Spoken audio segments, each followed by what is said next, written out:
reconnecting with my old friend. 30, I can't even fathom saying 30 years. And I'm going to flash to a photo right now of 30 years ago, Damon Johnson at WDHA. Now I have the photo, so we're going to do a cutaway. I am wearing some crazy, like, weird pajamas. Did we wear like pajamas during the day in the 1990s? It's crazy. I don't know what I'm wearing, but I was wearing them when you came in, pajamas and boots. And my gosh, first of all, you look exactly the same as 1993, my friend. Oh, Terry, you're so nice. Thank you. I appreciate that. I don't know. Maybe it's from I'm so focused. I'm living like an athlete preparing for this tour, Terry. Like Brother Cane is not probably, official Brother Cane shows. There's maybe been 6 or 8 since 2000. Here it is 23 years later, and we're about to do like 19 shows in 23 days. I am training like an athlete, Terry. Are you really? Well, Brother Cane is a special band. So before we started recording, I talked to you about this. Some days, look, I'm very lucky. I have a live and local radio station. I jump on the air. I say to listeners, hey, look, let's do a 90s lunch today. What do you guys want to do? Or a band, bands that we loved back in the day. Brother Cane always comes up. What was it? Now, I can tell you about my Jersey people because I know them and I love them. We're the real deal. We're about musicianship, songs, all of that great substance over style. What do you think it was about Brother Cane? Because from hearing from people, whether it was people in the industry or your manager or whoever it was, hey, dude, you got to kind of bring Brother Cane back because they were a band that meant a lot to people. Well, thank you for all of that, Terry. It's easy now to look back and kind of come up with some kind of measurement, I guess. We were definitely a straight ahead rock band. Yes, you could hear our influences, but when our stuff came out on the radio, as you remember, we came out at the same time as Pearl Jam and Alice in Chains and Nirvana and all that. And we loved those bands and we loved that music. It was amazing. But you didn't hear Brother Cane and go, oh, that sounds like Nirvana, or oh, that sounds like Smashing Pumpkins, or that sounds like Pearl Jam. A lot of good bands around us that did sound like those bands. God bless them. It worked for some of them. It worked really well. We were just trying songs, and when we're listening to music to get inspired to with a guitar riff, or just go in the studio and record as a band, we were listening to Free and Humble Pie and Bad Company and Steve Miller and Thin Lizzy and Leonard Skinner and Sabbath and Zeppelin. Some of that, but being from the South, we had some R&B and soul roots in there, and I think it all just kind of made a pretty cool musical soup. And God bless the people of New Jersey. They definitely came out for it. Oh, man. And still coming out for you. I am so psyched you guys are coming to the Denellen Theater on November 12th, the 30th anniversary tour. How exciting is that? When I get to say that there's a Brother Cane show coming, I mean, it's so cool. And here's what I love. It's so beautiful to go back with friends 30 years. I can't say that. I can't say that about every band. And go, my God, Damon came to us multiple times at DHA, and now we're kind of back with him again. I think the friendships and the connections in this business, they mean so much, and I so feel them. So to see you coming back to Jersey 30, I mean, not 10, not 15, not 20. It's freaky to say, but 30 years later, and you're still Brother Cane and I'm still at DHA. It's just wild. But I want to talk about the jumps to get there. I mean, look, you weren't waiting for Brother Cane to reform. You were in Alice Cooper's band. Skinner is calling you when they need somebody to plug in for Gary Rossington, the late, great, the amazing Gary Rossington. And so you've always been a working musician. Your power trio, Damon Johnson and the Get Ready. So you've always been a working musician, a guy who's not afraid to get in there, make music, get his hands dirty, doesn't give a crap about, if 1,000,000,000 people are going to hear it or 15 people are going to hear it, you're a Yeah, working dude. So yeah. who gets the idea to say, look, Damon, love you, dude, but Brother Cane means something to people. Let's get the band back together. Well, the short answer to that question, new mutual friend, my manager, Kevin Lee. Delightful dude. I got to tell you, Delightful dude. not every band manager is delightful. He's a delightful dude to work with. Well, he's a fan of yours, Terry, and he was really stoked, that you wanted to connect with me in advance of this Denellen show. Kevin had come to the Get Ready, opened some shows for, of all people, Skinnerd and Tesla. When I was filling in for Gary Rosington, some of the shows Gary was healthy enough to come and play. Some he didn't feel strong enough. So their people had a great idea to have Damon Johnson and the Get Ready on the bill no matter what. So That's we got perfect. Perfect. yeah, Yeah. In yeah, case you needed to jump in there. Yeah. yeah. So I got to open the trio got to open some of the shows. So we would finish our set. Tesla was starting to set up their stuff. I would run up to the merch booth, Terry, and try to sling some CDs and T-shirts, to whatever smattering of fans were up there. Well, it was so humbling. So many people came to the merch table and they would line up and they would wait. And Kevin was standing there beside me at a couple of shows we did, here in the Southeast. And all people wanted to talk about was Brother Cane. Damon, Brother Cane, and Full Shine On. I love that song so much. And I saw you open for Van Halen, or, Got No Shame. We played that song on our football team when we would come out of the, come out of the underground to come out onto the field and like to pump everybody up. And, it was amazing. So the next week, Kevin said, "Hey man, let's go to lunch." And he said word for word what you said a few minutes ago. He goes, "Hey man, what about Brother Cane?" Where is Brother Cane? Let's bring Yeah, Brother Cane back. yeah. Yeah. So the other cool thing that was happening at the same time is I had reconnected with our original bass player, Glenn Maxey. Glenn back in the fold. Now, Glenn was on the first record. Just the first record. Second record, right? Which is amazing. So tell me how that connects. Glenn has still been playing. You and Glenn kind of connect together. That's wild. Well, Terry, I'll give you the edited version. Glenn had actually not continued to play.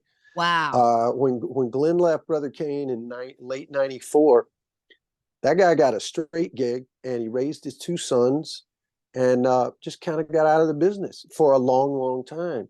As many musicians do. There are people that sort of get to that crossroads and say, you know what? Where do I go? Am I sticking with bands? Am I going with my family? That's a very difficult decision. Doesn't mean that somebody doesn't love what they've done before as a bass player, as a member of a band, but they sort of make that tough decision to say, you know what, I'm a family person now, and I'm going to go here. I'm going to move in this direction. Yeah, and and if Glenn was on this call with us, he would say, and also the road just kicked his ass. It was tough for him. Yep. It's tough for him. Not uncommon. Not uncommon at all. Yep. Too much free time on his hands, and he was a mess. And so, God bless him. He pulled it together, got healthy, and took care of his business, took care of his family. And Terry, Glenn and I, we kept in touch a little bit, but we really reconnected at the start of the pandemic. Wow. Yeah. So what, 2020, 2020, 2021? 2020. Yeah, 2020. I try to block all that out. I know. I don't even get the name, the March year of right. 2020. Yep. That was it. That was definitely it. So we are just kind of on the friendship tip, just keeping in touch, man. How you doing? How's your kids? How's your health? That kind of thing. So we really started talking a lot and kind of got to lean on each other a little bit in that very weird time that we all went through. So it was a whole other year after that Kevin came to me with this idea about Brother Cane. And I knew it was going to be just impossible to get the entire original band together. everybody's doing other things, other commitments, living in different states. It just was too much. We just couldn't do it. So Kevin also convinced me, hey man, just think about it. You're playing with great musicians, your friends right here in Nashville. You wrote those songs, you got the record deal, you were the guy. Think about it, let me know. So my first phone call was Glenn. What did he say at first? Could he foresee this call maybe come? No. No, Didn't foresee Terrie, this call could come. let me back up just a touch and tell you that he had started playing again. He was playing with this really talented singer-songwriter from his neck of the woods in Huntsville, Alabama. So he was playing some and that kind of thing. But when I called him that day and laid this on him, I just said, hey man, I need you to sit down because you're not going to believe what I'm about to say. And Terrie, he might have gotten a little choked up. Yeah. Like once he got past, like, he's like, hey man, you wouldn't kid around about something like this, right? This isn't a joke. I said, no, Glenn, I wouldn't His play business was not finished. his Almost like a full business. circle thing. His business was not finished. This is a good thing for Glenn. His business was not finished. And so when Glenn reacted with the utter joy and excitement that he did, that was all I needed. That Boom. was like kerosene on the Out of the gate, flame. baby. Out of the gate. Yeah. Yeah. So we were off and running then. Yeah. I love that. So talk to me. I mean, look, there's so much going on. 30th anniversary of the debut. So you guys are releasing, there's like vinyl and all kinds of good stuff going on with that. And here's what I love. New music. Talk about I'm Italian, so we do the hands. I New love music. it. Talk about the new music. Talk about why it was important for Brother Cane to come out with a couple of new tunes. We got two new tunes, Blinded by the Sun, got another new song coming out. So talk about a little bit about why new music is important these days. New music was very important to me because I've been playing many of these Brother Cane songs myself, Terrie, over the last, 20, 23 years since the band broke up, because either I do solo gigs or, sit in with people or just an acoustic gig, and people still want to hear all that stuff. So I'd been kind of keeping that catalog pseudo out there to a very finite group of people. But I've written a lot of great music in the 23 years since the last Brother Cane record, and I'm just so much more confident as a writer, especially a lyricist. I love to write songs more than ever. And I have so much more to say now than I did 30 years ago when I was just some skinny guitar player that didn't even want to be the singer in the first place. I just wanted to be Jimmy Page or, Peter Frampton. I didn't want to. Well, Peter had to sing, so you can't say that. But yeah. So Kevin put that forward as well. He's like, hey man, what about some new music? And I was like, wow, yeah. What would Damon from Brother Cane, what would those songs sound like with this giant, passage of time? And just out of my own morbid curiosity, I'm like, yeah, let's see what this would sound like. And all the band guys crushed it. And the other beautiful kind of reunion, Terrie, was with our old producer, my collaborator, Marty Fredrickson. Marty is just the guy. He's the rock guy. He's the rock guy. What an ear on this guy. Well, see, I don't know if you know this, but Marty discovered Damon, and Damon discovered Marty. I did not know like this. No one had ever heard the name Marty Fredrickson until that first Brother Cane record came out in '93. Wow.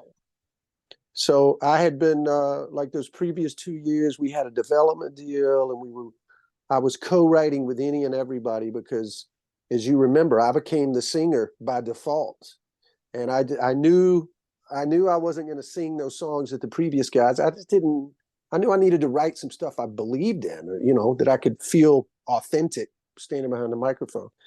So I had a dozen things, but when I met Marty, the first song we wrote was Don't Turn Your Back on Me, which is on the debut. The next day we wrote Hard Act to Follow. Wow. I'll never forget the look on our A&R guy's face when I played him that demo. He was just like, oh my God, this is the guy. You have found this is your partner. You guys need to go write 10 more songs. And that's what we did. Wow. And then we wrote The Road, we wrote Got No Shame, just Marty. So to get back with him, and the biggest thrill for me, Terry, was I sent him these demos of these two songs. And he was blown away. He was blown away. He was like, wow. Dude, yes. He goes, he just remembers back then, I was so inexperienced as a songwriter in the early 90s. You were a kid. You were a kid. You really were. When you think back to that time, what a young guy, what a kid jumping into this whole pool of just not knowing what was around any corner. And, having these big rock radio hits, at a time when everything was kind of grunge oriented. 1993 was the year of, grunge popping and being on everybody's format. And you were a kid, you were a young, amazing musician, sort of following the rules that everybody else had set up for you. A little bit, yeah. And, Marty was much further down the songwriter path than I was. So in effect, he became a teacher for me, Terry. And I learned so much from Marty about arrangement, about melody, vocal melodies. I wish I had $1 for every time I'm sitting at this table that I'm talking to you right here, and I'm working on a song. I go, it needs some melody. What would Marty do? What would he? That's great. What would Marty do? That's amazing. That's the what would Marty do moment. Yeah. So big moment for me to send him those demos, and he was just pumped. He was like, dude, this sounds like Brother Cane 2023. He goes, we're going to make this so great. And he did. He produced it, mixed it. I just can't be more excited about these two new songs. And, a lot of people are asking, is there a full record coming? Of course, there will be at some point. I'm not in any giant hurry to go out there, and that takes a lot of time. And right now I've been juggling my calendar, Terry, as you know, between Leonard Skinner and now Brother Cane. So let's get these, let's do this 30th anniversary tour. Let's get these dates under our belt. And then we'll have some time off in the first part of the year. And I got a feeling we're going to crank out some more songs. Oh, I love it. I absolutely love it. Denellen Theater, by the way, which is a beautiful place. Amazing. And you guys are going out with a band that I love too, Stone Horses. Yeah. My good friend, John Allen. John is such a talent, was in the Charm City Devils and now in Stone Horses. Just such a legit band of amazing musicians. And so I'm so excited to see that you guys are going out on the road with them. I can't love John more. Isn't he great? Yeah. Look, it's not fair for a guy to have that powerful of a singing voice and to he seems to have this endless reservoir of energy. I mean, it makes me tired just listening to him. I'm like, bro, how do you do it? I love John. He's such a great friend of the station and such a great friend of mine. And when I saw that you guys were going out together, I was like, oh my God, two of my favorite guys teaming up with their bands to go out on tour. This is freaking awesome. Thank you so much, Terry. Well, we are beyond stoked about this show in Denellen, and just watching the socials a little bit. That's another thing is Brother Cane's having to play catch up. Yeah, absolutely. We social media had way run off and left us. There was nobody doing that for us. So, these venues are like, well, hey, we want to take out an ad on your Facebook page. And we're like, well, cool, bro. There's about 5,000 followers. Little catch up for Brother Cade, but man, you guys will get there. You guys will get there because the fans are so behind the band. So it's so amazing to see not only tour, but new music and Damon Johnson just out in front of the band. I mean, it's a glorious time. Terry, thank you so much. I have a photo of you and I in a photo booklet. I got tons of photos in a trunk, but there's a nice photo booklet that my wife made for me that's in on our coffee table. So when family or friends come over, as you do, you pull it out. And it's always like, who is this girl? And I go, oh, that's Terrie Carr I from have the same. I have the same thing in my booklet as well. And you're one of my favorite guys. When Kevin hit me up about the show coming to the Denellen Theater, I was like, "Are you kidding me? Damon's like family." Thank you so much, Terrie. Absolutely. I'd love to see you come back to WDHA, be like like this weird homecoming. And I know we have a Brother Cane album. It's so funny because we have all the albums all around. So whether Kevin from Candlebox or whoever comes by, everybody's like, oh my God, Kenny Wayne Shepherd and Noah. Oh my God, you guys have the first record. Everybody's taking a photo next to it. So, you guys are like family to us. So please come back and see us. We will for sure, Terrie. And listen, I hope I get to lay eyes on you when we're up there some way, somehow. Big giant hug, baby. Yeah, thank you for having me on. Thanks for all the kind words. Bless you, my friend. I love you. Big love 30-year of friendship and survivor hug, my friend. We're looking good, baby. We're looking good. We're still hanging, babes. DHA's Reconnect with Rockers is powered by Gary and Meg's Chicken and Ribs on Erie Avenue in Wayne. The best Jersey grilled, not smoked, barbecue. Menu at GaryandMeg'sChickenRibs.com. And by Dover Dodge Chrysler Jeep Ram on Route 46 in Rockaway.